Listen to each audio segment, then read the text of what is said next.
صفحہ نمبر 197 197، احادیث نمبر 136، معارف الحدیث جلد دوم، اردو ترجمہ اور تشریحات کے ساتھ احادیث نبوی کا ایک جدید اور جامع انتخاب، معارف الحدیث، تالیف مولانا محمد منظور نعمانی رحمۃ اللہ۔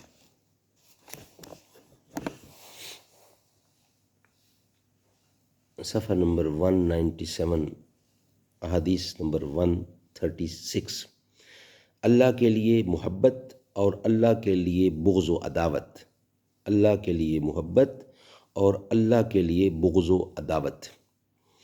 نحمده ونصلی علی رسوله الکریم، بسم اللہ الرحمن الرحیم۔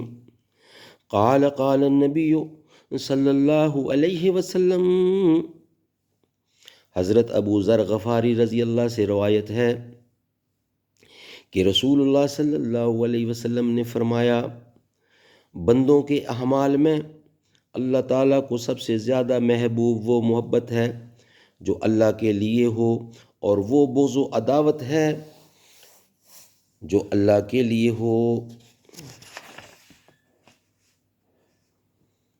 کسی بندہ کا یہ حال ہو جانا کہ وہ صرف اللہ کے لیے محبت کرے اور اللہ ہی کے لیے کسی سے بغض رکھے، بلا شبہ بہت اونچا مقام ہے۔ کتاب الایمان میں یہ حدیث گزر چکی ہے کہ رسول اللہ صلی اللہ علیہ وسلم نے حضرت ابو ذر غفاری رضی اللہ سے فرمایا کہ ایمان کی مضبوط ترین دستاویز اللہ کے لیے محبت و تعلق جوڑنا اور اللہ کے لیے کسی سے تعلق توڑنا ہے۔ صدق اللہ العلی العظیم و صدق رسولہ النبی الکریم۔